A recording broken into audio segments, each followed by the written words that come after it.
What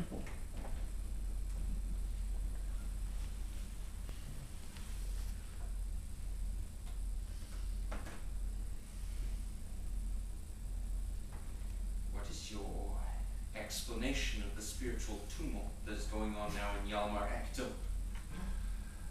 Devil a bit of spiritual tumult have I noticed in him. What? Not in such a crisis. There's no life is being placed on a new foundation. How can you think that such an individuality as Hjalmar's? Oh, individuality.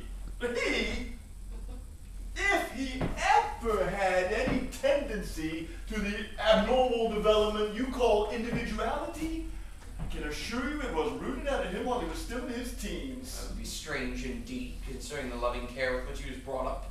By those two high-flown, hysterical maiden aunts, you mean? Let me tell you, they were women who forgot the claim of the ideal. Of course, you'll only jeer at me again. No, I'm in no humor for that. I know all about those ladies, for he has ladled out no end of rhetoric on the subject of his two soul mothers. I don't think he has anything to thank them for. Ekdal's misfortune is that, in his own circle, he has always been looked upon as a shining light. Not without reason, surely. Look at the depth of his mind. I've never discovered it. That his father believed it, I don't so much wonder. The old lieutenant has been an ass all his days. He's had a childlike mind all his days, that's what you cannot understand. Well, so be it. But then, when our dear, sweet Hjalmar went to college, he at once passed for the great light of the future amongst his comrades there, too. He was handsome, the rascal. Red and white, shop girl's dream of manly beauty. And with his superficially emotional temperament and his sympathetic voice with that adorable lisp and his talent for declaiming other people's verses and other people's thoughts. Is this Hjalmar Ekdal you're talking about? Yes! With your permission, I am simply giving you an inside view of the idol you are groveling before. I should hardly have thought I was quite stone blind. Oh, yes you are. We're not far from it. You are a sick man too, you see. Oh, you are right there. Yes, yours is a complicated case. First of all, there's that plaguey integrity fever. And then, what's worse, you are always in a delirium of hero worship. You must always have something to adore outside yourself. Oh, yes, I must certainly find it outside myself. But you make such shocking mistakes about every new phoenix you think you have discovered.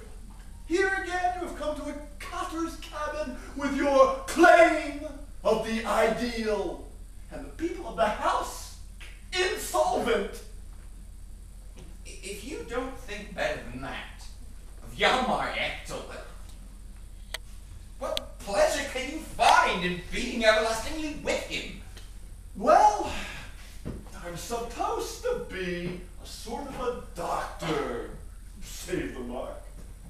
I can't help but give a hand to the poor sick folk who live under the same roof with me. Oh, indeed, Sir Hjalmar Ekdal is sick too. Most people are, worse luck. And, what remedy are you prescribing in Hjalmar's case? My usual one. I am cultivating the life illusion in him. The life illusion. I didn't catch what you said. Yes, I said illusion. The illusion, you know, is the stimulating principle. And, may I ask with what illusion Hjalmar's been inoculated? No, thank you. trade professional secrets to quack salvers, you would probably go and muddle his case still more than you have already. But my method is infallible. I have applied it to Molvik as well. I have made him demonic. Is he not really demonic then? What the devil do you mean by demonic? It's only a piece of gibberish I've invented. Keep up a spark of life in him. But for that, the poor, harmless creature would have succumbed to self-contempt and despair many a long year ago. And then the old lieutenant, but he has hit upon his own cure, you see. Lieutenant Ector, what of him? Just think of the old bear hunter shutting himself up in that dark garret to shoot rabbits. I tell you, there's not a happier sportsman in the world than that old man pottering about in there among all that rubbish. The 4, 5 withered old Christmas trees he has saved, the same to him as the whole great fresh Hoydall forest. The cock and the hens are the big game birds and the fir tops, and the rabbits that flop about the garret floor are the bears. It's an illusion, lives Lognan. Literally, the life lie. That's what he has to battle with, the mighty hunter of the mountains. Poor unfortunate old man. Yes, indeed, he's had to narrow the ideals of his youth. Oh, what I think of it, Mr. Worley Jr. I don't use that foreign word, ideals. We have the excellent native word, lies. Think the two are related?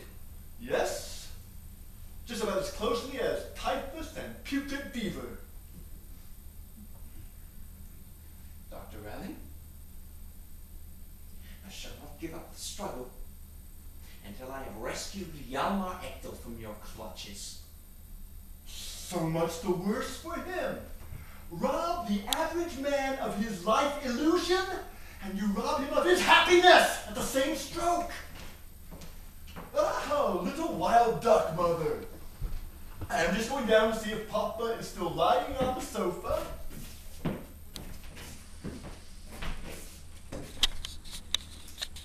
Meditating.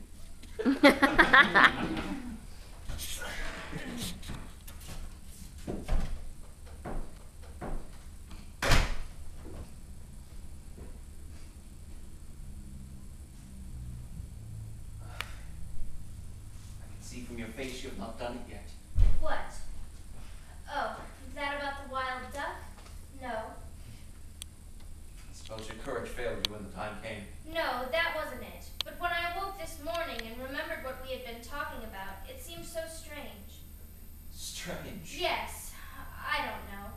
Yesterday evening, at the moment, I thought there was something so delightful about it. But since I have slept and thought of it again, it somehow doesn't seem worthwhile. I thought you could not have grown up quite unharmed in this house. I don't care about that. If only Father would come up. If only your eyes had been opened to that which gives life its meaning. If only you possessed the true joyous, fearless spirit of sacrifice. You'd see how soon he'd come up to you. But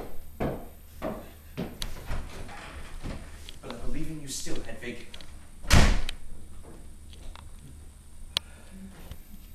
It's not much fun to take one's morning walk alone. Wouldn't you like to go shooting, Grandfather? Oh, it's not the weather for it today. It's so dark there, you can scarcely see where you're going. Do you never want to shoot anything besides the rabbits? You think the rabbits aren't good enough? Yes, but what about the wild duck? Oh.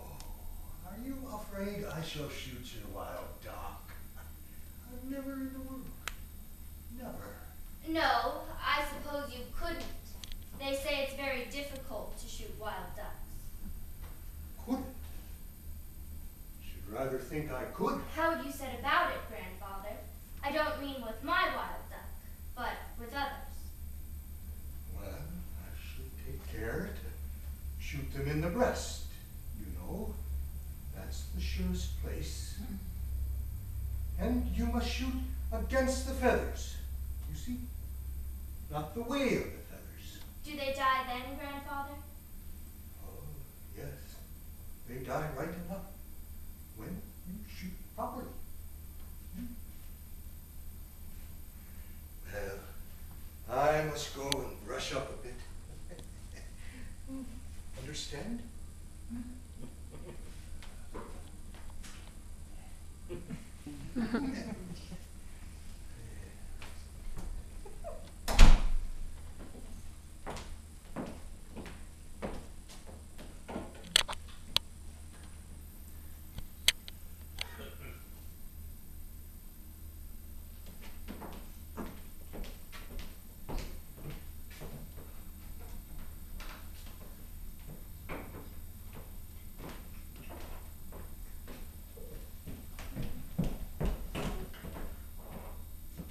Hedwig! I was only going to tidy up a little. I want you to go in the kitchen and see that the coffee keeps hot. I'll take his breakfast on a tray when I go down to him.